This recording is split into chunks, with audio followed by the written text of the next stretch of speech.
Hi guys and happy Wednesday! It is your favorite day of the week because the hot seat is live in studio at social media shows. Every week I come to you live introducing new people to you, and we sit here and we interview them, knowing about their journey and why they do what they do.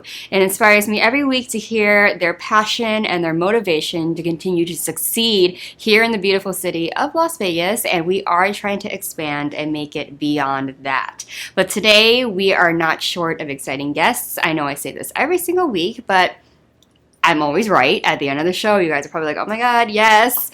But today is going to actually be the first time I'm going to have a recurring person who you might have seen a lot of. She is also a host on another show that we have called Striptee. But if you guys remember, when I first started out as a television host, we started out with a show called Undiscovered. We have revamped it since. We've renamed the show. A lot of people were offended, or whatever, better term.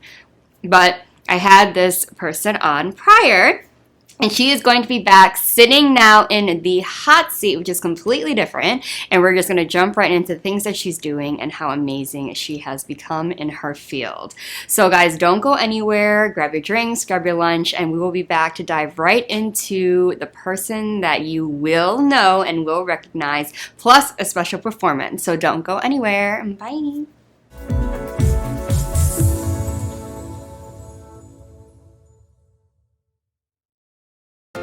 What affects your credit? The answer can be many things. Let's take a look at a few of the most common factors and how they can impact your credit. Credit history.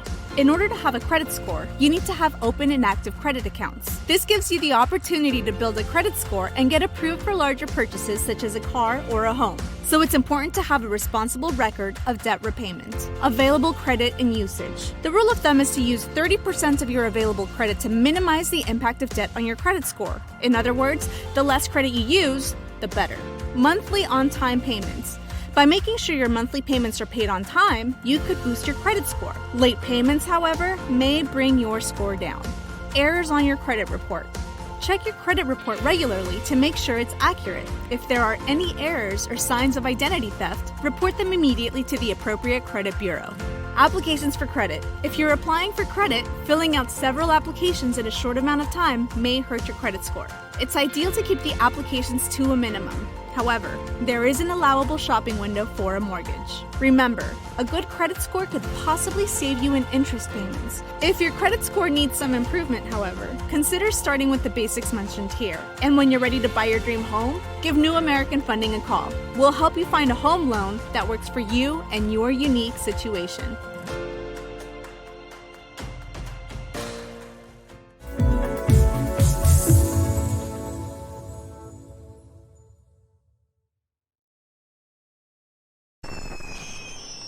Traditional TV is going away. Hollywood is starting to fade. People are demanding real stories from real people. Our voices are now being heard in our own way. Podcasts, Facebook, Twitter, YouTube, and TikTok Live are becoming the norm. Internet TV has now reached the highest demand in human history. Social media shows is now the new media of the century.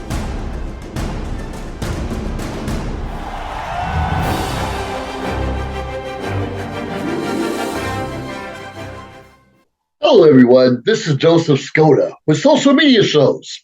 Well, I thank all of you for your support through these last several years, and it's been a lot of fun. We've given people a voice they never had before.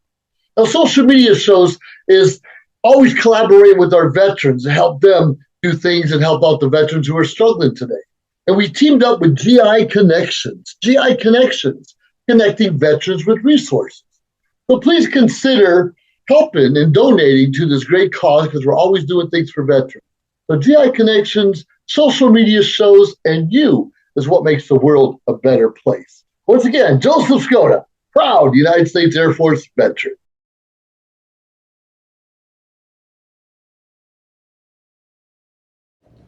Hi guys, and welcome back to the hot seat. We're going to jump right into our first guest. She is a returning guest and also a host on social media shows. She is one of the 3 hosts on Shripty, and I get to have her here sitting on the hot seat. And it's going to be my first time interviewing somebody that's already been interviewed by me on a show on this channel. So everyone, please welcome the amazing powerhouse singer, Celina Sasso. Yes, queen hug. Thanks for having me. Of course. Take a seat. Okay. So we actually just got done filming another episode of Shripty, which was beyond amazing. Yes, we did. It was brand new. It was great. It was revamped. It was everything we could wish for. And the last episode when we all met you, we kind of went into how you started, what you normally sing, your residency at the time. But let's get into something different because everything's changed. That was 9 months ago. Yeah. Right? Oh my God. And, your residency came and unfortunately went. Mm-hmm. And so now you're kind of pushing towards new things and you become a host in that time. So let's fill in people on what you've been doing and we'll go from there. Yeah. So with a lot of things in entertainment, whether you're a singer or instrumentalist, what it could be, we've gone through some slow times, so I ended up becoming a music teacher, which I always wanted to be ever since I graduated high school. So I'm really glad I'm living one of the dreams that I always wanted to do. And now I'm also front desk at a salon with my bestie, who does my hair too. So I am fully booked and picking up gigs as they come, and I'm really grateful to be able to do 3 things at once. But as tiring as it is, I'm here, I'm hanging in. So where do you teach music and what grade? I teach at the School of Rock. It's a franchise where they teach drums, piano, voice, and I'm one of the voice teachers. Also, I teach not only one-on-one, but a group of kids in the morning and afternoon, depending on the age. So the ages I teach are between 5 to 16. Wow. And then I get adults for one-on-one every now and then. Wow. But yeah, so you all have ages. to know how to alter your teaching ways to Yeah. make it make sense for different age groups. Because Yeah. it's not going to make sense for a 5-year-old and then someone who's 13 who thinks they're the next American Idol, right? Yeah. It's going to be a little different. So have you had teaching experience before this? Not really. I mean, I did. I did when I was 18. I worked at Gymboree for 3 days. And I realized it wasn't for me because I thought I was going to teach music there, but I didn't. Mm-hmm. So then I left. So I have some, I know how to teach it. I just never had the opportunity to do it because part of me just didn't, I was focused more on my own music stuff. So I never really dove into it. But after I was like, you know what? I kind of want to go through this. I want to give back to my community because I'm here singing all the time, and part of me always wanted to teach that to the younger generation and just keep music alive. So it makes me feel good that I'm able to do something with fulfillment and help somebody, Yeah. So, So you mostly in your music class, do you teach mostly the vocals or do you go through kind of the logistics and the basics and how that goes with singing? Yeah, so for the class, for the group of kids, I mainly teach the instruments and their stickers on them. And I teach them the parts of the instrument, what they're called, and they get to rotate around each instrument during playtime, which I'll play a song and we'll just plunk the color of the notes to the song. And then I do one-on-one voice, mainly for the one-on-one students that sign up for lessons. Yeah, so they're a little bit older. Yeah. So what have you learned while teaching? Has it taught you some new things that you wouldn't have known prior? It did, because I went to school for music. I just didn't pursue it to get a bachelor's in it, but I do have an associate's of arts. And part of the reason why I left was because I'm like, I don't really need this to be where I'm at now. And I always had anxiety with sight reading, with theory. I was never good at it. I was good at my craft. I wasn't good at the math portion of music. Yeah. So while I'm here teaching this to kids, I'm actually understanding it a lot better. Like, I always had the basics down. It's just now that I have to explain it, I'm actually getting it myself. Yeah, I realize when people ask you certain questions, and you don't realize this when you're a student, you realize this when you've worked in your craft, and you have to break it down. You kind of stand there and you're just like, okay, how do I explain this? And then you realize you're going back to what your professors did, and you're just like, dang, now I'm becoming what I was rolling my eyes at years ago. Yeah, and I got a little more proficient with the piano. Like, I'm playing chords without looking at them now because I'm a singer first. I taught myself bass during COVID, but I always wanted to play a little, and now I'm able to. I'm not great, but like I'm getting something from it, you know, so I feel really good. Yeah. So when it comes to singing, what are your goals for that? Right now you've always wanted to teach. You're doing that now, and the Tuscany unfortunately went dark on Thursdays, and that's kind of where her residency was, which is why she no longer does it every other week. Yeah. But what are your goals with that? Are you still separating them? Are you just going to combine them? What are you? I'm combining. I'm taking everything as they come. Right now, I am going to be. Luckily, I have been getting called from Tuscany to do every now and then some pop-ins. And I'm always there every Friday for Kenny Davidson's show, too. And, yeah, I'm taking gigs as they come. And I have 3 lined up, which I have a link on my Instagram if you want to check that out. Gigs as they come. And I have a cruise coming up next year. February, I'll be leaving on a cruise for my first cruise contract. But yeah, my goal is to always just be singing. Yeah. That's all I care about. Especially because of that, you're such a powerhouse that to lose all the traction that you've built and kind of, in other artist terms, settle and then kind of no longer do the art, I don't think is really in your spirits. It's not at all. That's why I'm like, as much as I always wanted to teach, I was always stubborn because I'm like, oh, I can't because I'm too passionate about music. And I'm like, the thing is, I'm never going to lose music. So just because I'm working here or there, it's still there. Yeah. I'm just trying to, like, get by in life because, you know, sometimes we need to do that. And unfortunately, they don't pay artists enough. And I'm sure you've been through that. All of us have been through that. So it's okay to, I guess, enter another environment where we're not doing our passion, but at least we're opening our eyes to other areas. Like, we're experiencing different things, and that's a lesson in itself. And I'm grateful to have that because I'm never going to lose music. Right. Like, I'm still doing it. Yeah, and as you should. And at least you're not stopping because I feel like there's a lot of people that do stop because they feel like, oh, this is more stable. Oh, because every artist's fearful word. Like, everyone fears that word. And that's why. This is stable. So I can just do this at least like it's an all-the-time thing. I'm getting paid, whereas the gig life comes and goes, and people are scared of that. Right? Yeah, and what's scary is just relying on the gig life because honestly, they can call you the next day and say, hey, it's canceled. Yeah. And there goes the check that you wanted for something, I don't know. But I learned to look at it as like I would live on gig life because there was no responsibility for me. So I was able to live on the gig life. Now that I do, as I get older, more responsibility is going to come. I need to have something else set. And I'm building that because once I get on the cruise, that's where it's at sometimes to pay.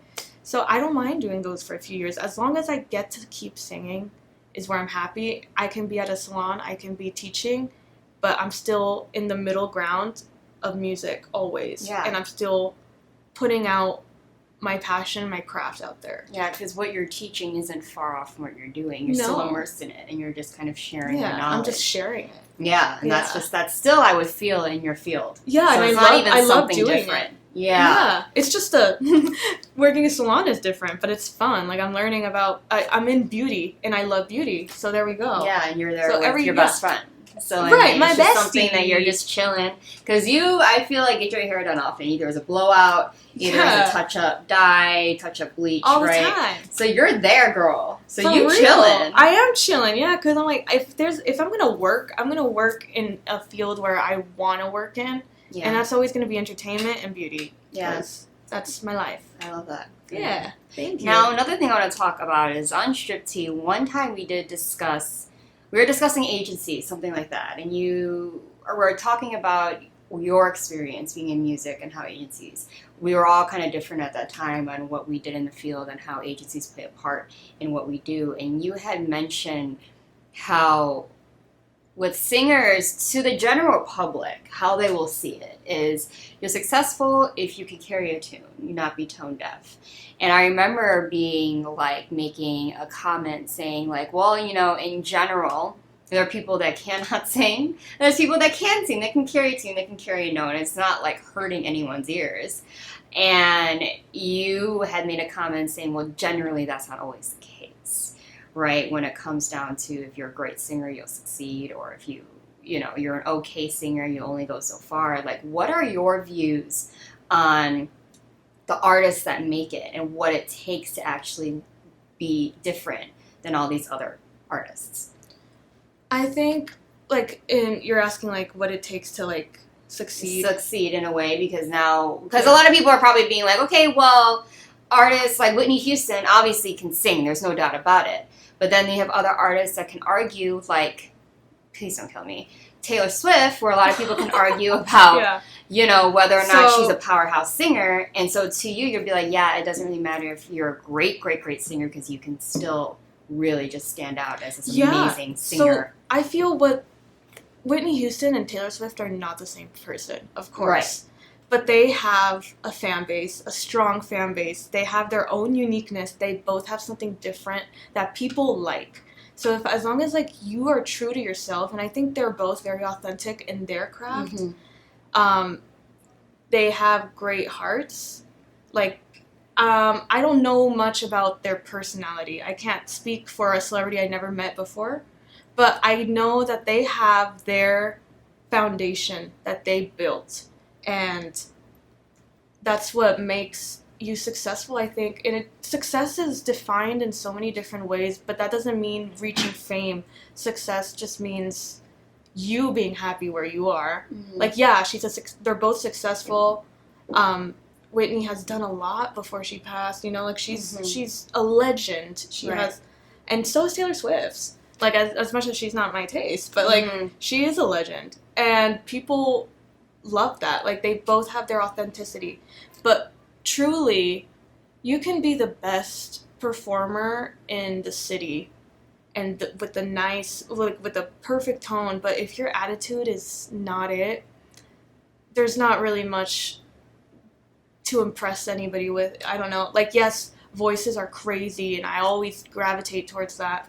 But once I talk to that person one-on-one, it's how they are that really gets me. Mm-hmm. And I feel if you have an artist's heart, compassion, emotional, just kindness is really what makes you successful too. You just have to have a good attitude. Yeah. What would your take be on, I'm sure you've witnessed this, where you see yourself putting all this work in, your talent that you have, but you see other people that might not have done as much as you or do all this stuff bypass you, or might not have the best attitude. Do you kind of take that to heart, or do you feel that, at the end of the day, you're very confident in what you bring to the table? I used to take it to heart. Mm-hmm. It took a lot for me to get to where I am now, but I'm glad that I can say that I'm in a position where it has nothing to do with me. I'm putting myself out there in my truest form, as true as I can be, because I know some of us have to adjust to situations, but for the most part, I'm just being myself. And if somebody is threatened by it, that's not anything to do with me. If someone gives me a look or talks to me funky or gives me something weird, I'm not gonna give it back. Mm-hmm. I'm just gonna walk away, because that's all I can do. I'm there's no point. But yeah. I mean, as long as you're true to you, I don't think you can go wrong with that. Yeah. Mm-hmm. I know you mentioned at one point where in music, the beauty standards are wild. They're all over the place. Oh, yeah. Do you think they're changing at all, or do you still feel that you guys have a long way to go? I feel there's always going to be a long way to go, but I don't think, I would hope that it's minimum. I do notice that, because that's difficult for like me to answer for my perspective, because I've been I've been denied because of the way my body is, but I'm getting different treatment now because I have lost a few pounds, but that's not intentional. That wasn't because, oh, I need to do this for my work. That just happens. Bodies fluctuate, but I have noticed that I treated better the more I meet the standard. Yeah. And it sucks, but I would hope that it's minimizing, because I do see all kinds of bodies out there, and that's what drew me to this industry, especially burlesque. Like, burlesque is not about your body. It's about how you make yourself sexy with the body you have. It's the art of tease, and that's what I love about artists and performing. Nobody's copy-paste. Nobody wants to see copy-paste. I don't want to see copy-paste. Yeah. So I would hope they're going away from that, because it's apparent people want to see different things. Yeah, especially with singing, and I still believe this. To me, when I look at singers, I'm listening. Right? I can close my eyes and I can really feel if something touches me or it doesn't. You know, in a more general term, you know, you're kind of like, oh my God, yeah, that person has a voice. Versus someone, you know, we all watch X Factor, American Idol, we hear, and you're like, oh, what is happening here? No. You know, and so when it comes to me as performers in that way, as a recording artist or a jazz singer at a lounge or burlesque, anything like that, I don't really focus much on, oh, she's shorter than the girl before. Yeah, it's nothing. Right? It's nothing you interesting. See. It is interesting because for singing, yeah. I just listen to what's going on. Yeah. Like, oh, the band's playing this really well. This isn't halftime. Oh my God. Yeah, she really hit that note. Like, which is so interesting. So, because when you said that before on a Shirtsy episode, that like it's really based on that, which I understand.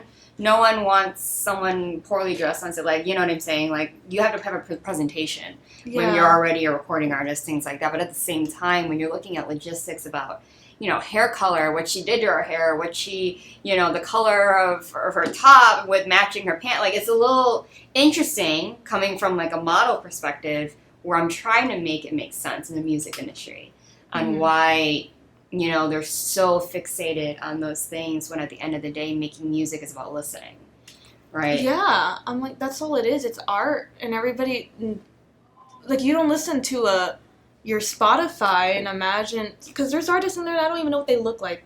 Yeah. But, like, I don't think anyone's here listening to their favorite band thinking about, oh, what are they wearing in the studio when they did this? Or, like, what's their makeup like in the studio? How was their hair in the studio? Yeah. Like, no one cares, really. Like, I mean, if you do care, it's kind of weird. But especially, or if you don't even know them. Like, if you have, like, a playlist where they're constantly updating new songs and you're just shuffling and you hear one, I'm always gravitating like, oh my God, what is this? Who is this? Yeah, that's when I look and that's it up. why I like it, right? Yeah, right, yeah. Yeah, so I always want to ask, like, from a singer's point of view, how that must feel knowing that, like, they might not even be listening to anything that you're saying because they're so busy looking at, oh my God, like, her eyelashes are really long.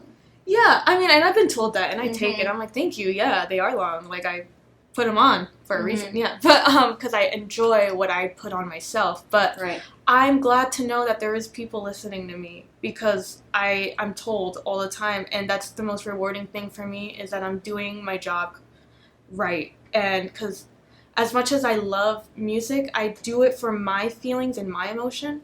But the fact that I can awaken a memory or touch a heart with it is what matters to me the most. That's the most rewarding thing. Yeah, that's a true artist. Yeah. You know, we do things to strike emotion, to tell a story. And another thing that I want to ask you is, because we talked about this last time, you know, we talked about whether or not you write your own music. And then you had said that you do, but you're not that confident in it. Have things changed a little bit? I'm proud to say I have. Oh, wow, okay, yay! It's just, you know, years go by and, like, you learn so many lessons in growth and stuff. But I wrote a song, like, last week, and I just mixed it myself. I haven't released it yet. I'm still working on it. It's a work in progress. But I'm really happy with how it turned out. So in October, I'm shooting to, like, release it. I have no help with it right now. but I'm kind of letting it come to me, and I'm going with the flow of it. You can't and that's force the most important. song. Yeah, and that's what I noticed. I'm like, you know what? This one just came out, so It's I'm meant just to be. EP soon, guys. I don't My know. first EP, like maybe, and then first music video is Celina Sasso. Maybe add in a little burlesque. I don't know. Yeah, we love We'll it see. because I know you've been through a lot of different things. So I'm sure that kind of inspired a new wave. You entered a new era of life. Yeah. Your birthday was this past June, so you're entering new different times of your life. Your mid-20s. Year of the rabbit. Period. But then also I know that you are so passionate about burlesque. If anyone to go to your page, you see that you do a lot of things that really show how confident you are in yourself, your image, your brand, and things that you do. Mm-hmm. So can you maybe really quickly talk about, because I'm sure people see a lot of things when it comes to bondage or lingerie, how that can be very misleading because people take that as something so red, scarlet, right? So, like it's... I don't know how to explain it other than I enjoy it. Mm-hmm. I think I've lived a life where I did not like what I saw in the mirror, and that is very unfortunate, and it makes me really sad to think that I used to think like that. And I'm a lot more than my body, truly. I'm an entity at the end of the day. Mm-hmm. Like, we're all souls. So what I am doing in those photos is loving myself. Yeah. And I'm posting them for myself. It is not for anyone. Mm-hmm. It is not an idea of that I'm a certain way. Whatever idea you have, you can have it. But that's not who I'm trying. I'm not trying to rise anything from anyone. That's just me saying, like, hey, I don't think there's much you can say to tear me down anymore. Because I lived my life like that already. I love that. I love that for you. Thanks. It's a moment. It's a Now, moment. you also gained hosting. Is there anything that you're learning a lot about yourself and a lot about on-camera work and all of these things while being on a host for a show? Oh, a lot. Because I feel like you even know. But when I first met you, I was very, like, timid, very soft-spoken. Still am soft-spoken. It takes a lot for me to just yell. It's hard. But I feel a lot more comfortable, and I think that just has a lot to do with shadow work, my self-work. Mm-hmm. Because now I can actually get my points across without thinking too much, like, oh, did I say something dumb? Anxiety follows all of us. But now I can say that I feel really good, and I feel like I can actually do things. Yeah, it's a new avenue. It's a new, that's still within your art, but you can use your voice. Right. Speak your truth. Entertainment. Yes. Yeah. And one more question before we wrap up, but because I know you have a performance with us coming up soon, but I've been asking this on everyone that sits in the hot seat, and the question is there a motto or a philosophy that you live by? Yeah. What was it? I will say, in the simplest terms, you do you. Mm-hmm. Yeah, that's Celina. That's me. Yeah, because I thought I had something like longer, because I typed something in my notes app, and I don't know what it was, but I just rather just say you do you. Yeah. That's my mantra right now. Everyone who answers that question, it sums up their interview, and it really comes as a whole, because they hear everyone talk about themselves, they're hearing the story, blah, blah, blah. When they answer that question, it's kind of like, yeah, that does make sense for your whole situation you got going on. And that's your whole personality. You're just doing you and loving yourself in the process and letting that guide you in your decisions in your life. So, What are you singing for us today is the question everyone wants to know. So, I'm going to do a rendition of My Way, Celine Dion's rendition, originally by Frank Sinatra and all the other jazz singers, but I'll be doing Celine's rendition of My Way. I've been trying to get her to sing anything Celine Dion on this show because it's insane. Not that you sang Barbara Streisand last time. So it's just, and she wasn't even prepared. She doesn't need to warm up. She's like, oh, I guess I can perform. Then all of a sudden she hits every single note, and it's just like, well, dang, that just really just showcases how much we all suck. But you're just like, dang, I thought I was cute when I was singing in the shower this morning, and then we hear sitting, you're like, yeah, well, let me just exit the room. But let them know your handles before we leave. Update them on what they are. I am Chorus Faye on Instagram, And you can just search Celina Sasso for everything else, like Facebook. Celina with a C. Celina with a C. Celina Sasso. Sassy Sasso. Sassy That's Sasso how is what they you call me. remember it. Yeah. But yes, thank you so much for coming back on the hot seat. Thanks for having me. Oh my god, it was lovely. I'm so glad we just popped right back into your story, your journey, and everything that you're doing. I'm sure this is not the end. This is just It's just just the opening beginning. doors. This is the beginning. You're opening doors for Yeah. yourself and just expanding your knowledge and your reach across everywhere. I mean, I can say around the world because she's going on a cruise, but, you know. Been around the world and yeah. Anyway, when we come back, you're going to hear that rendition of My Way by Celine Dion by Celina Sasso. So don't go anywhere.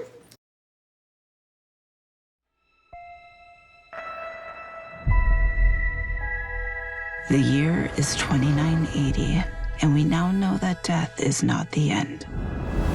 A soul can be extracted from the recently deceased and be used to create a blue liquid called essence. It can bring a person back to life. We'll get her back. I hope so. It's an expensive process used by the rich and powerful. The rest, they do what they can to survive. Stay right there. You told me you're hiding from some dangerous people. Let's knock on the door. I spent the last year searching for the Deep Star, a bounty so big that the entire galaxy could be yours. People have been looking for the Deep Star for years. It can't be found. It's because they can't find the distress beacon. I know where it is. If we find the Deep Star, we could get enough credits to bring Mom back. Blast off. Guys, we have company. You can run, but you cannot hide. Prepare for impact.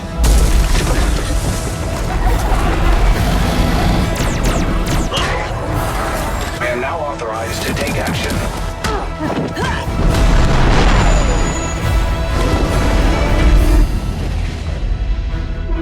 And now you die. No!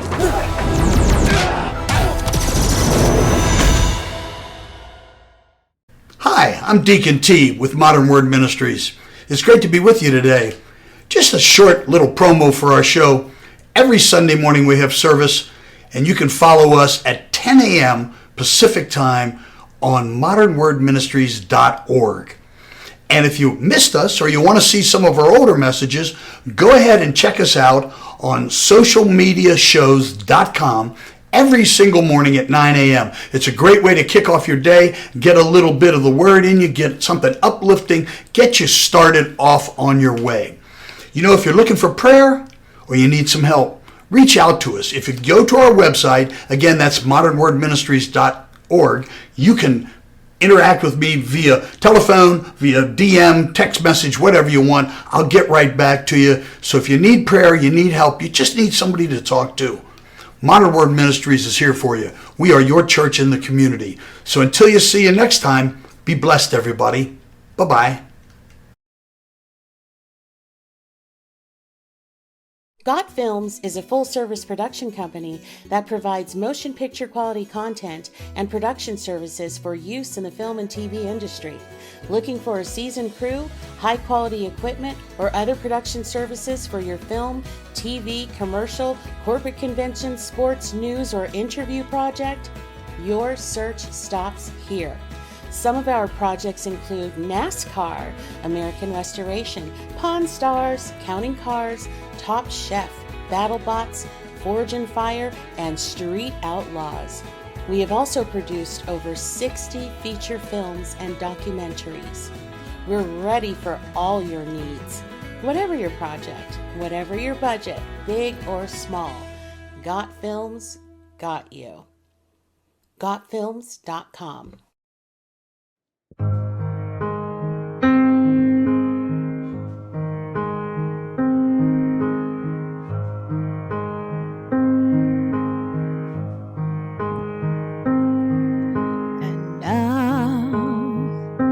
The end is near, and so I face the final curtain. My friend,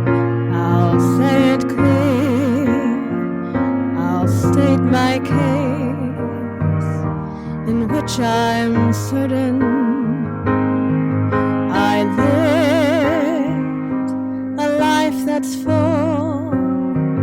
I traveled each and every highway and more, much more than this. I did it my way.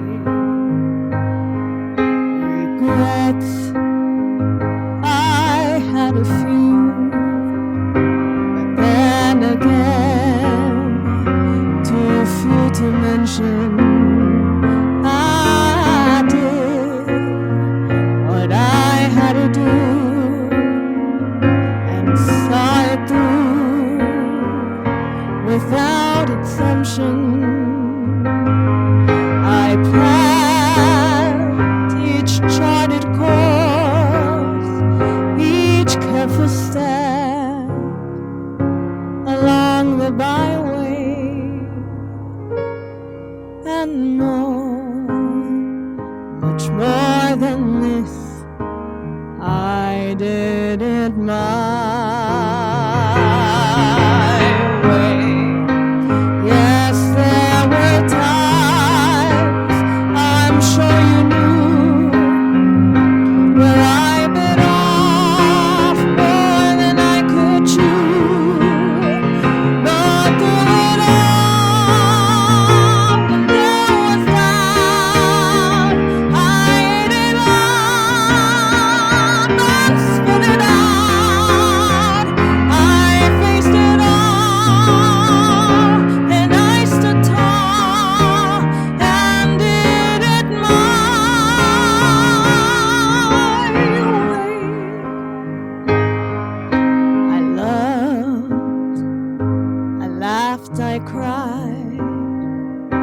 I had my fill, my share of losing. And now, as tears subside, I find it all so amusing to think I did all that. And may I say, not in a shy way, oh no, not me. I did it my way. For what is a man? What has he got? If not himself, then he has not to say the things he truly feels, and not the words of one who kneels. The record shows I took the blows and did it my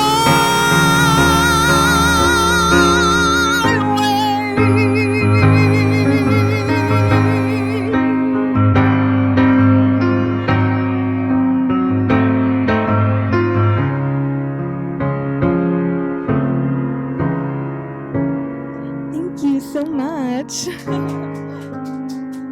Thank you.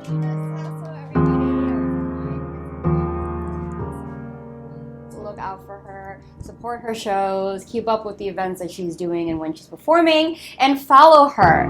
Please, please, please give her all the support she needs for her to release her next EP. Everyone, when we come back from the break, we have one more guest, so don't go anywhere. Traditional TV is going away. Hollywood is starting to fade. People are demanding real stories from real people. Our voices are now being heard in our own way. Podcasts, Facebook, Twitter, YouTube, and TikTok Live are becoming the norm. Internet TV has now reached the highest demand in human history. Social media shows is now the new media of the century.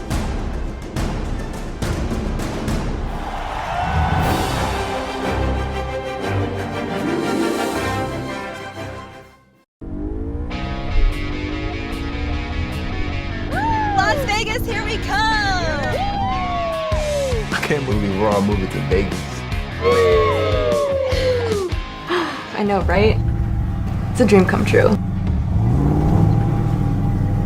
Wow, super creepy dude. Mason, stop. I think he heard you. What if he has someone locked up in the back of his Semi?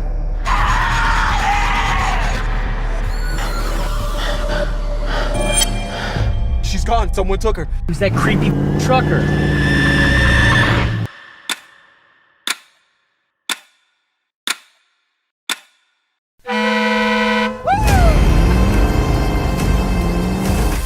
What are you doing?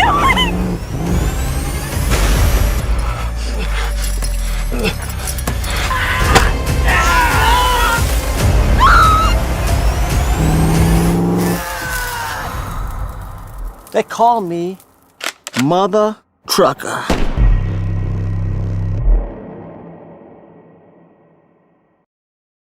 Hi guys, and welcome to the Hot Seat. I am your host, Priscilla Moy, and we just got done listening to an amazing rendition of Celine Dion's version of My Way by Frank Sinatra, and it was absolutely amazing. I hope you guys follow her, you watch her performances, you support her, because if you hear just that song, listening to her sing other Celine Dion songs and everything else is just amazing. I can listen to her all day. And she's young, so it's absolutely mind-blowing how talented she is. But we're going to switch gears, and we're also going to have another host that you guys might know if you guys are veterans of watching social media shows. He is a host of Vegas Views. He is huge on TikTok. He loves crime. He's actually known as a crime solver, and he is an ex-detective. So everyone, please welcome Mr. Danny Miner. Hey, nice meeting you. Listen, I'm gonna have a hard time topping that song. I mean, that was excellent. Yeah, it was amazing. I'll try to do my best. She was awesome. I love that song. Too. Yeah, it awesome was great. Because she has a calming voice, and then she's a powerhouse. Yeah, it was awesome. She did a great job. I love the way she did it. But it helps that you're not a veteran to this seat. So Okay. you're chilling. You're sitting here. You're like, I've been here before. You've been in the studio. You do a lot with your show. Yeah. First things first, you are the crime solver. Yes. I mean, actually, literally, that's what you did in the past. Yes. Before now, Yeah. back in Pennsylvania. Yep. Correct. That's so give correct. people a little bit insight on you and your past and how it led up to where you are now. It's crazy. I have a weird life, right? I started being a cop at 20 years old. Mm-hmm. I was chief of police of a small town by the time I was 31. Okay? Then I left there and I went to the state police. Okay? So I worked for the state for a while. And I became a detective there. I was a detective for 14 years. I worked undercover drugs for years. So I bought illegal drugs all over undercover. Not legally. I mean, not illegally. Right. Legally, I was undercover when I bought them. So anyway, I retired in 2016. I played in the World Series of Poker a bunch of times. So I used to come to Vegas for vacations all the time during the World Series of Poker. So I always decided when I did retire, I was going to move to Vegas. So that's what I did. When I got here, I got into sales right away. So I started, working on sales and stuff like that. And then I started doing TikTok during the pandemic. Yeah. So I was bored during the pandemic. My kids said to me, you should go on TikTok. My girlfriend said that too. You'll get through the boredom, watch all the videos. And then I started saying, I'm going to post some videos. And my daughters, they're like, don't embarrass us, Dad. Don't go on TikTok. You're going to embarrass us. And I'm like, I'm going to try it anyway. So I went on TikTok. The first video I did on TikTok, community guidelines violation, was taken down. My first video on TikTok was taken down. But then I did one video. And it just blossomed, and I got 100,000 views on this one video, and I got like 5,000 followers overnight, and I thought, wow, maybe I could do this, And I started doing it, then I went up to 40,000, 50,000, and I'm at 182,000 followers now. And it took me about a year and a half to get to 182,000 followers. It's weird. TikTok's a weird system. Social media can be a hit or miss. Yes. You know, a lot of people work really hard on trying to get that type of algorithm. Yeah. And then it doesn't reach. And then some people just like one video and just so happens it was seen by the right person that kept sharing. Yes. And there you go. Yes. So I'm glad it's worked out for you. Yeah. I probably have about, I'm going to say just off the top of my head, I probably have about 14 or 15 videos that went over 1 million. Mm-hmm. I have a couple over 2 million, but it's unbelievable. I looked the other day, 72 million views, or 72 or 74 million views I have on my TikTok. I mean, that's crazy. It really is. Yeah. And TikTok just sent for, content creators out there, TikTok is paying the best right now. They changed their pay scale in March, and they're calling it a creativity program now. They pay you approximately $1 for every 1,000 views, which is pretty good. If you think you get $1 million video, it's $1,000. Yeah. You know what I mean? So if you keep going out there, putting videos out there, there's a good way to make money. Plus all of that, collaborations with different companies. I got men's shampoo, stuff like that. So I got all kind of different things. Hey, there's perks. I get free shampoo, everything. It's amazing. Yeah. Now, do you ever miss the East Coast? Because it's entirely different. I'm from Chicago, so I know the culture is completely different from the Midwest and East Coast versus the West Coast. Yes. What's that like? I'm going to tell you this. The East Coast, we're loud. Okay, as you can see, I'm loud. Yes, we're arrogant. And when I came over here, people are quiet here. They're very. I'll tell you this. Before I came out here, I actually interviewed for a sales job back in Pennsylvania. The guy hired me on the phone because he said to me, "Nobody has personality here. So you have personality. I love hiring East Coast people." He hired me on the phone before I even came out here. So the difference is I feel West Coast people a little more reserved. East Coast people, East Coast people are loud. They're obnoxious. You know what I mean? And I accept that badge. Yeah, they're expressive, and they're to the point. I realize a lot of West Coasters, it takes a while for them to. It's for us, it's a little quicker. Yes. Right. At least on the other side of the country. Yes.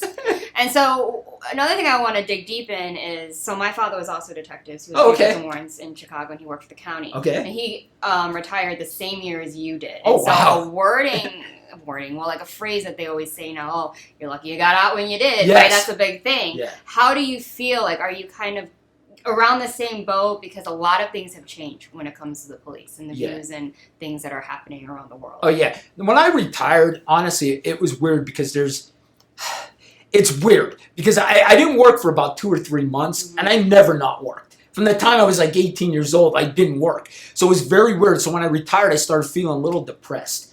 Because you're thinking, man, what do I do now? That was me. My whole life was being a cop. You know what I mean? So I was like, oh my God, what do I do now? Which now TikTok has helped me get through that. But to your point is, would I be a cop now? Because I think that's what you're asking me. Never. Yeah. Never. I wouldn't even recommend somebody be a cop. Honestly, I wouldn't. I think the job is so critiqued now. No matter what you do, somebody's going to critique what you do. To me, it's not worth the headache. Yeah. I would go into a different profession. And honestly, people are having trouble hiring cops. I don't know if your father told you. They're all over the place. I'll give you an example. My old police department, when they would test, because they give a civil service test to get hired, we get thousands of applicants.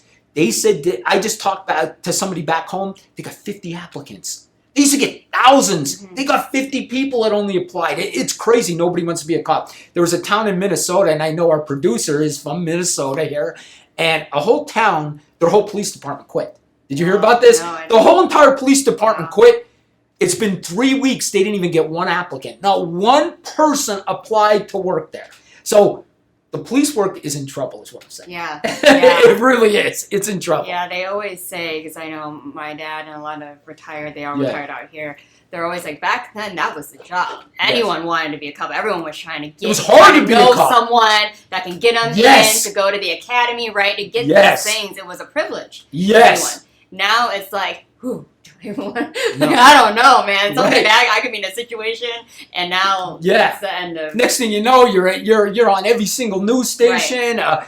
I mean, it's just I think it's really hard now to be a cop. I really do. And listen, I'm not going to sit here and tell you that there's not bad cops. Right. Of course there is. Right. We watched the George Floyd thing. We know there's bad cops. I'm not saying that. but the percentage is very small. I know people don't want to hear that, but it's true. Your father's going to tell you the same thing. The percentage is they're going to highlight the bad things, okay? They're going to highlight the bad things. But it hurts now because you're going to get people that don't want to be cops but just need jobs. You know, because cops are paying $70,000, $80,000 a year now. So somebody's going to say, hey, I'll take that job. I don't really want to be a cop, but I could use a $70,000, $80,000 a year job. And that's what's going to happen. You want people that want to be cops, not just need a job. And that's just my opinion. And that's how they're going to make their decisions. Yes. Based on like, oh no, what do I do in this situation? It's going to make the whole thing look really, really bad. Yes. For the whole city, and then the whole defunding thing is going to highlight those things that everyone's like, yeah, see? Yes. And then that's something we see are things that are bad. We don't see the good things because no one talks about those things. Nobody talks because it doesn't sell. Yeah. Bad sells. So yeah. So for you as a cop, like you've done many different avenues of police work. Yeah. How do you think that shaped you living your life during that and after? Was there a time in your life growing up, because you started when you were 20, that you just start to look at things completely differently? Yeah. And you know what? I've been asked that's a great question. The one thing I can tell you what police work did to me, it shows you that death is real. Like, because we all don't face that. Like, I was seeing death every day. Okay, so at least 5 times a week I'm seeing death. Because cops get called to people just that passed away because you got to investigate the death. It's a death investigation, okay? So you're seeing this every day, so you start worrying about your family members because death is real to you. A lot of people don't see death, but as a cop, you're seeing death on a daily basis. So I could say that death is real. That's what it put into my heart. I'm going to tell you a quick story. I'm born and raised Catholic, okay? And I was raised in a strict Catholic family. The one day I went to, this is a true story, my friend passed away from cancer, and then that night I was working a detail where I had an internship, a female intern that was in college. She was doing an internship with us. We got called to a car accident where they said there was a body in the middle of the road. We get to this car accident. I asked her if she wanted to stay in the car because when they're saying a body in the middle of the road, I know it's bad, okay? So I look at this body. I see the person. I could tell they're dead. I tell the other cop, get a blanket on them. Next thing I know, the cop says, hey, this looks like one of our cops. Believe it or not, it was one of my friends, and they didn't even recognize him. He was in the car accident. So I went to his car accident, one of my friends that passed away in the car accident. That night I went home. I said to now my ex-wife, but she was my wife at the time, I told her I didn't believe in God. So it did change you. I came home that night, and I said, I just don't believe in God anymore. I see these horrible things happen every day. I don't believe in God. And she said to me, what are we going to do about this? I said, something I got to work out, which I did. But I mean, yes, is there stress in police work? Yes, I'm sure your father tells you that. You don't leave that job every day. That job goes home with you. Yeah. You know, and you try not to, but it does. Yeah, because you see things, you don't want to see, and that's just everyday life. And you become numb to it in a way where this is your job. But if you really sit back, I'm sure after your time, you think about the things you've heard, you've seen, the type of criminals you've met, you're like, oh my God, like, how do you even, materialize that, work through it to live a normal life where you kind of have hope in society in a way? I agree with you, You start seeing all the negative things, so you become a negative person. And that happens to cops. They become negative because everything's negative. Their whole day's negative. So you got to try to turn that into a positive. I never really let it get to me. I'm going to be honest with you, I didn't. And one thing about cops, too, is we are offered help. We're offered therapists. We're offered everything. Every time we see a bad thing, they'll come to us and say, hey, listen, do you want to talk to somebody about this? And 99.999, your dad will tell you, there's no cop that's going to get help. Yeah. He's not gonna, because if he is, they're gonna say, hey, and I was a sergeant, they'd say, Sergeant Minor's crazy, he's getting help. Yeah. So you are tarnishing yourself if you get help. I know it's not right, but I'm telling you that's how it is. And you don't want to look weak because something affected you that badly. Yes. Right, especially back then, too. Yes. At times, back then, it's better now. Yeah. We talked about this on our show today. The younger generation is better now. They're better about mental health. They're better about accepting everybody. Back then, if they would call you crazy. Yeah. Nowadays, people go out there and they want you to get help. They encourage you to get help. Look, I talk on my other show, I have ADHD, right? Mm-hmm. Back then, you wouldn't even talk about ADHD back then. But now it's all over. That? Yeah, that's a lie. You're just a bad kid. You know what I mean? That's what they did. So, yes, times have changed. the younger generation, you guys are better than us. You just accept everybody. You encourage getting mental health. Yeah. You know what I mean? So the younger generation is better than us. Yeah. You had it touched with this last story, but I was going to ask you, is there something that even though you don't let it get to you, there has to be at least one case or one instance where it's stuck with you? If you ever think back on your how many years that you worked in the force, you kind of like, there was this one time, man, I'll never forget that one time. Yeah. Do you have one of those moments? Yeah. There's a couple times through your career that you want to quit. Honestly, you want to quit. And most cops will quit in their first 2 years. If they don't quit in their first 2 years, they're going to make it, okay? But in them first 2 years, I've wanted to quit so many times, I can't even tell you, okay? That I would come home at night and think to myself, what am I doing? This is ridiculous that I put myself through this every night. I mean, honestly, you get to that point, but then you get used to it. And your father's going to tell you it's just what it is, you know, and you just deal with it. But if I think of one story that almost made me quit, and this story's going to shock you, okay? We had a business owner in town, okay, that he owned this little restaurant, and he hired this little boy that was like 11, 12 to come in there and help him clean the place. This little boy didn't have a father. He was raised by a single mother. And I'm going to be honest with you, he took advantage of this boy, and he ended up molesting this kid. The kid was only 10, 11 years old. We arrest the business owner, okay, take him to jail. He goes to jail. Trial comes. A lot of people like this guy because he's a big businessman in town. They were blaming us for wrongfully saying that this guy did this, okay? But this kid was adamant that this guy molested him numerous times throughout his life, okay? And we had evidence, we had search warrants. Long story short, we go through a 2-week trial. And the jury kept coming back. We can't come up with a decision, this and that. And the judge said, keep going back. They're like, we're going to be a hung jury. You know, there was like 7 that thought guilty, you know, like 5 that didn't think he was guilty. And then it kept going back and forth. Long story short, they found him not guilty. Wow. And it devastated me. Because now I got to go back and look at this victim, look at his mother, and say, I'm sorry. We lost. You know what I mean? We lost this case, and I know this guy's an evil man, and there's nothing I could do for you. So I went home that night. I wanted to quit. Honest to God, I wanted to quit. I thought, what the heck am I doing? I'm done with this. But I kept going through it. But now here's the end of this story. 10 years later, are you ready? This is how sad this stuff is. 10 years later, I'm watching the news. And they're like, this man's arrested for molesting 3 kids, this and that. It's my victim. Wow. My victim now became the predator. It's a bad story, isn't it? My victim now became the predator. My victim is now 20-some years old, and he molested 3 kids. It's a process. You know, maybe if we convicted that guy, maybe he didn't do this. I don't know. But honestly, I almost fainted when I saw him on TV. I'm like, oh my God, that was my victim from 10 years ago. So that was one of them cases like, you throw your hands up and you think, this world's awful. Yeah. You know what I mean? Sometimes you just feel this world's awful. Yeah. Do you ever feel like you're guilty in a way for not doing more? Oh, sometimes, yeah. Even though you know you did, you're kind of like, maybe I could have changed the narrative. Because this could have all been a psychological thing where, you know, he lost hope. Right? Yes. You see a lot of times when people see it, it becomes a trend. That those people normalize this behavior, be like, okay, well, no one believed me and this was okay to the public. Right. Then clearly, then that's normal. Yeah. Right? Yeah.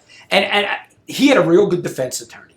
And his defense attorney in closing, I'll never forget it. And when he said it, I'll be honest with you, I knew we were in trouble. When he looked at the jury and he said, listen, there's smoke. I'll admit there's smoke. There's smoke that will fill this whole room. But there's not fire. And if there's not fire, you can't convict them. And I'll remember this forever. Yeah. And I remember sitting there next to the DA and thinking, we're in trouble. I just saw it on the jury's face. I knew we were in trouble at that point. And we ended up losing the case. I mean, it was a 2-week jury trial. I lost other cases, but that case just really stuck with me because I know the guy was guilty. You know what I mean? I know he was guilty, so it bothered the heck out of me. Yeah, it wasn't something where you didn't have evidence or there's something where you're like, okay, it's he said, she said. Yes. It was very much set in stone, and for some reason, by God, that you may or may not believe in, you know, it happened to be in his favor. Now, you focus a lot on your TikTok. You talk about big cases that are going Yeah. on right now. Either cold cases or cases that are now kind of going through Yeah. process. The biggest one that I saw in your profile was the Kohlberger case. Yes. That happened It's huge. to the Yeah. students. Yeah. Is that one of the bigger ones that you're passionate about? Is there some Yes. another one that you're also passionate about? What's your... The Kohlberger case is huge. It made me. It really did. Like, I went from that Kohlberger case, I went from 50,000 followers to 100,000 followers like that. Yeah. And I think that people like me because I do have knowledge. So when people talk about court, other true crime creators don't have that police background. I've been in court thousands of times, so I know every single thing they're talking about, and I think that's why people follow me. That Kohlberger case was huge for me. Another case that I've always been bothered by was JonBenet Ramsey. And there is a case out in Ireland. His name is Donahue. I don't know if you saw that case. It's sort of like the JonBenet of Ireland. A child, right? Yeah, he's a child that was murdered in Ireland. So that's another case that I do. But TikTok has been very, very, very good to me. It really is. It's opened doors for me that you would not believe. I mean, I've been on TV because of it. I filmed a reality show because of it. I mean, you name it, it's happened for me. So I'm just hoping more things happen for me. Yeah. I think what helps is that you can look at it from a different perspective. A lot of people are leading with emotion. A lot of people are going with conspiracy theories. They're not really focusing on evidence. They're focusing on hearsay, what people are saying that they saw in one article, one blog, and now they're like, oh my God, you're right? I never saw that. But you're looking at it very much logistically. This is what we're given, this is what they're showing the public, and this is what I'm getting out of it. Now, is there something that you saw that you were like, from my perspective as a police detective, I knew that this was going to end up being the way it ended up? Did you have a moment like that? You mean with Kohlberger case? I would say with the Kohlberger case, in fact, I just did a video while you were talking. I went outside to do a video because news just came in from News Nation, and I said this from the beginning.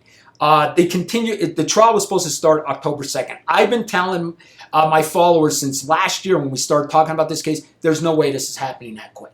This case won't be until 2024. And it was proven today. So I went out there and said, I told you guys this is going to happen. What defense strategy does is they continue things. Why? Because time heals feelings. When that first happened, everybody's mad. Everybody's mad, right? 6 months later, I'm still a little mad. A year later, I'm still a little mad. 2 years later, what case are we even talking about? People forget. It's human nature. So defense attorneys continue things so people forget.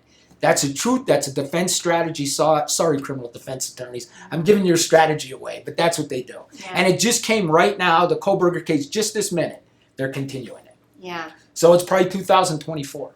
Yeah, I mean, that's what basically always happens. Yeah. Everyone wants to know, well, what's the verdict? You know, who they find guilty, all that stuff. But they're like, oh, no, they're not even going to go to trial until another year from now. Yeah. But you can see how by then people are looking at things a little differently. Yeah. You know, they're focusing on different things versus like, no, we know you did it. But like, they don't have anything to back that knowing. Yes. Right? Yeah. And so with JonBenet Ramsey, and then, because we can talk about this because there's so many podcasts, there's so many videos on it, on who people believe did it.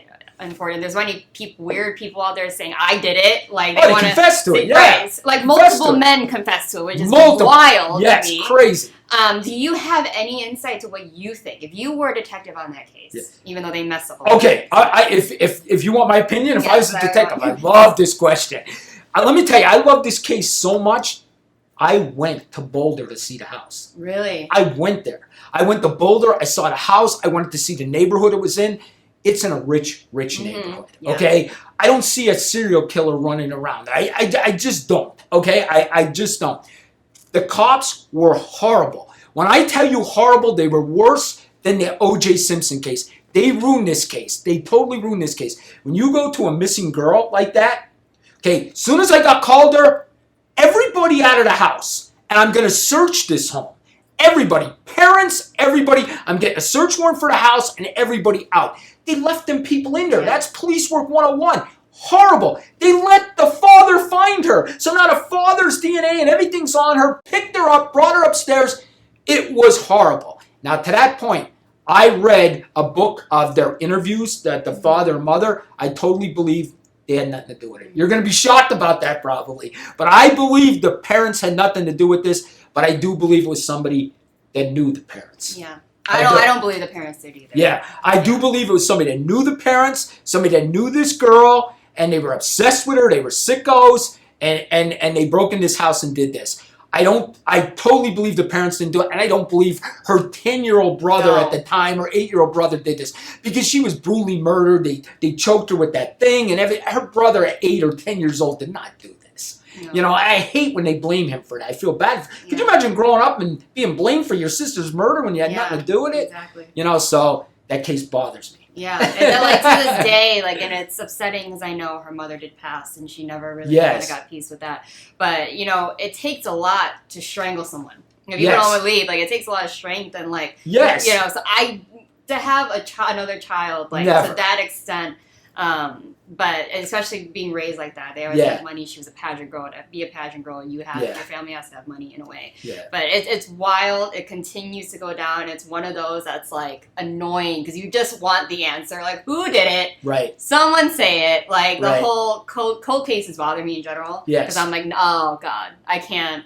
Yes. So. Totally. That case bothers me, the Natalie Holloway case. Yes. We kind of know who did that, though. Mm-hmm. You know, we know that guy did it. They just can't convict him on the murder charge. But this case, I'm going to be honest, I don't think it's ever going to be solved because they made too many mistakes. And it's so important that first cop at any crime scene, he's got to do his job. If he doesn't do his job, the crime scene's going to be messed up. Yeah. That first officer on that scene's got to do his job, and they didn't in this case. Yeah.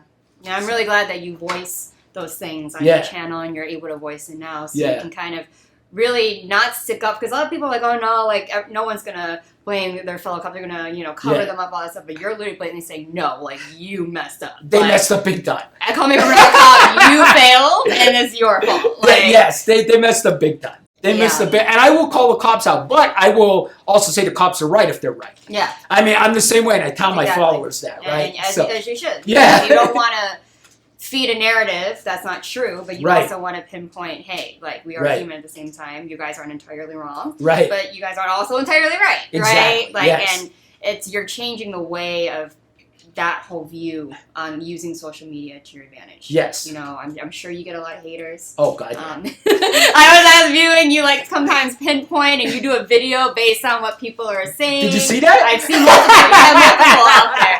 I'm like, I don't know who you're talking to, but that's not my name. Like, I was kidding, Guy called me Jesus. Like, I don't know He who said, this you person shut is. up already, Jesus. And I'm like, I'm not Jesus, I'm Danny. Like, what do you mean? Like, I don't know who you're talking to. You must have commented on the wrong video. Yeah. But there's one more question that I do ask every one of my guests, because it kind of sums up them as a whole and their passion for what they do. But is there a philosophy that you live by? Yeah, and I heard you ask the last guest, so I was thinking, hey, that's a good question. I love that question.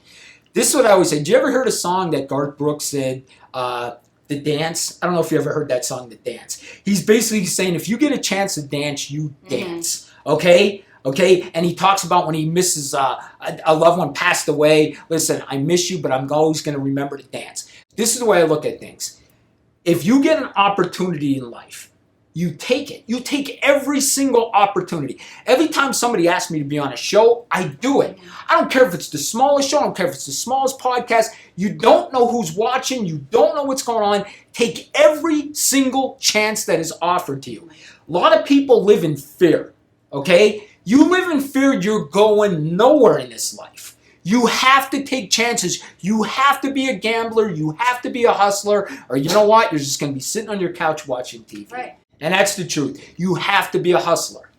So my thing is take every single chance that comes. I tell my kids that. Yeah. I said, even when I'm gone, take every single chance that ever comes your way. Yeah. So I love that. Yeah. That's a good thing to push people, because you're watching someone else live your dream. You're Yes. sitting at home being like, dang, I could have done that. And you could. Yes. It's not limited to any one gender, anything like that. If you're a able person, you're out here, you know, no excuses. But maybe this is more of the East Coast, Midwest mentality. Maybe, you know, when we're like, what's the problem? What are we doing here? And like, just what I say to you now, you know, I never in my life thought I'd be a content creator, you know, but now I'm making a living doing social media. I mean, never. Never, ever, ever did I think that you would could happen. do that from home. You Yes. sit there in your office or something, Yes. just like us, or you walk out, you're on the go. Yes. You step outside. That's what I just did. Right. I thought, something You know? came up. I zoomed right out and did a video, you know, so you just don't know. So take every chance. Yeah. That's now my you're philosophy. hosting. Yes. And now it's great. And you're just learning more. You're meeting people. Learning more. My goal is, I would love to be like on a news station. I'd be like the guy that the news calls in and says, we got an expert on this case. That's what I want to be. Something like that. Some kind of news guy. Something like that. Yeah. That's my goal. That's my hope. Or the guys that go to Lake Mead and they're the cops that are finding Yes. bodies in Lake Mead. I feel like that's something that you would do. What, Lake Mead?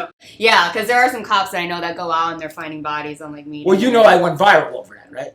I went viral over the Lake Mead body. I ended up having a reality show that we filmed, but it wasn't picked up. Okay. Because I know that there was some times that we're doing. I saw there was an article of you talking about those things, but I can see you being definitely one of those people that are going to continue to push that, and going out there, finding it, solving these cases from back in the day. Digging up mafia, right? Yeah. But thank you so much for everything. Tell people where to find you, what your handles Listen, are. it's simple. I'm only on TikTok. I am on Instagram, but I only really focus on TikTok. It's at The Crime Solver. Make sure you put the Crime Solver, and that's it. You'll find me, and listen, you'll be entertained. You might hate me, I might be too loud, but you'll be entertained. You do scream. I do scream, but I'm entertaining. I just don't give you the news. You're entertained. Yeah, I mean, this is just your style. This is how you talk normally. Right. It's not a show. It's not a show. I was thinking of asking you, is it a persona that you also put on? But I realized it's just you, and I love That's it. me. Yeah, it's not a even persona. better that it's just you're authentically yourself. You don't have to put on an act. You're just like, anyway, guys, here I am. Wait to hear this. That's what I usually do. Everyone, Danny, the Crime Solver. Thank you so much for being on my show. It's your first time on the hot seat. I'm glad to have you here. I hope that you had a great time. Awesome. You're, exposing yourself in your truest form, talking about you and your passions, and we love to hear it. So, all right, thank you. Yes. So when we come back, I'm not done talking, so don't go anywhere quite yet. The show is not over, but make sure to follow the Crime Solver. Thank you.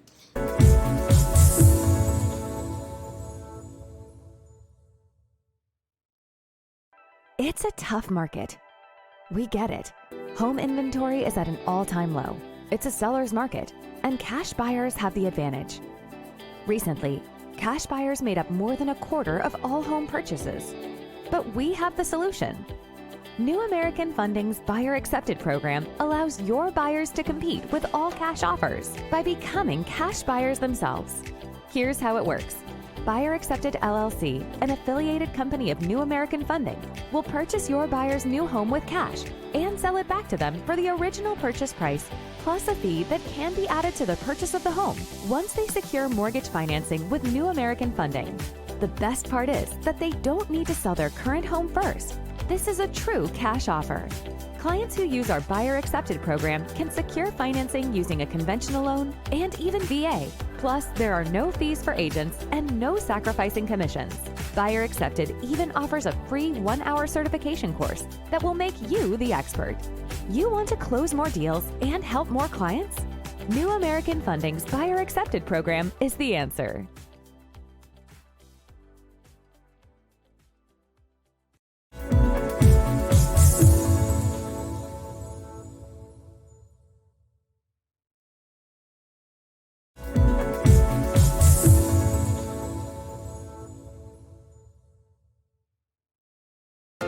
What affects your credit? The answer can be many things. Let's take a look at a few of the most common factors and how they can impact your credit. Credit history. In order to have a credit score, you need to have open and active credit accounts. This gives you the opportunity to build a credit score and get approved for larger purchases such as a car or a home. So it's important to have a responsible record of debt repayment. Available credit and usage. The rule of thumb is to use 30% of your available credit to minimize the impact of debt on your credit score. In other words, the less credit you use, the better. Monthly on-time payments. By making sure your monthly payments are paid on time, you could boost your credit score. Late payments, however, may bring your score down. Errors on your credit report. Check your credit report regularly to make sure it's accurate. If there are any errors or signs of identity theft, report them immediately to the appropriate credit bureau. Applications for credit. If you're applying for credit, filling out several applications in a short amount of time may hurt your credit score. It's ideal to keep the applications to a minimum. However, there is an allowable shopping window for a mortgage. Remember, a good credit score could possibly save you in interest payments. If your credit score needs some improvement, however, consider starting with the basics mentioned here. And when you're ready to buy your dream home, give New American Funding a call. We'll help you find a home loan that works for you and your unique situation.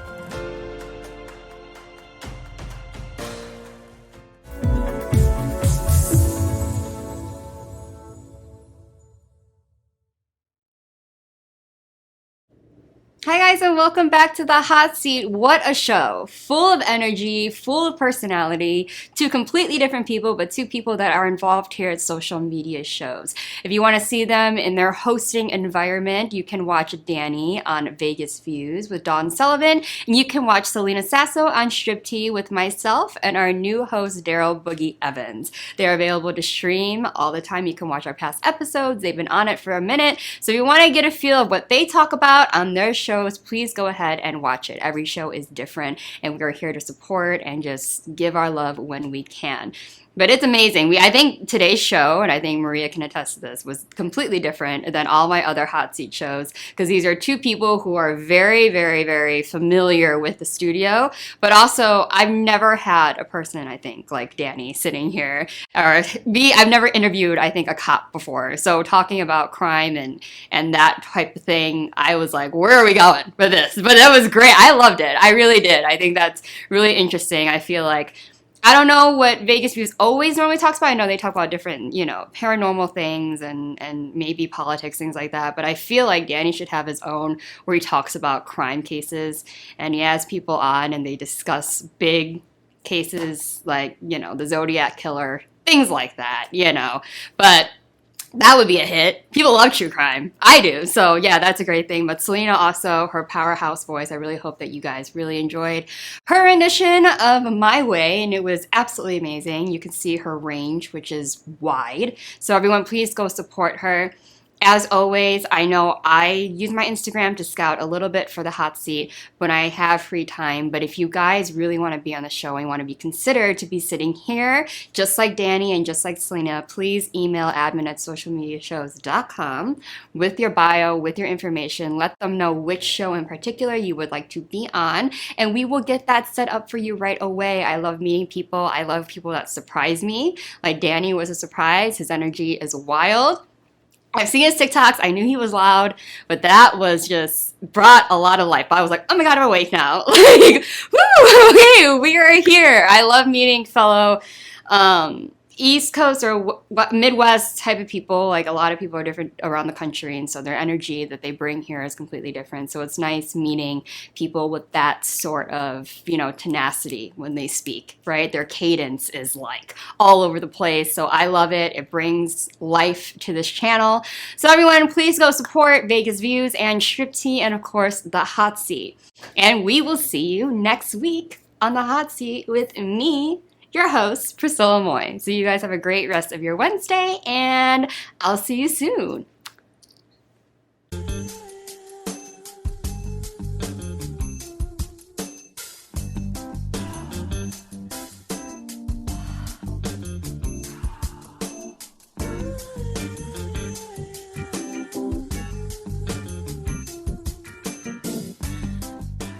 This show is brought to you by Michelle Kubiak. If you want to buy or sell a home, call Michelle, 702-683-6576.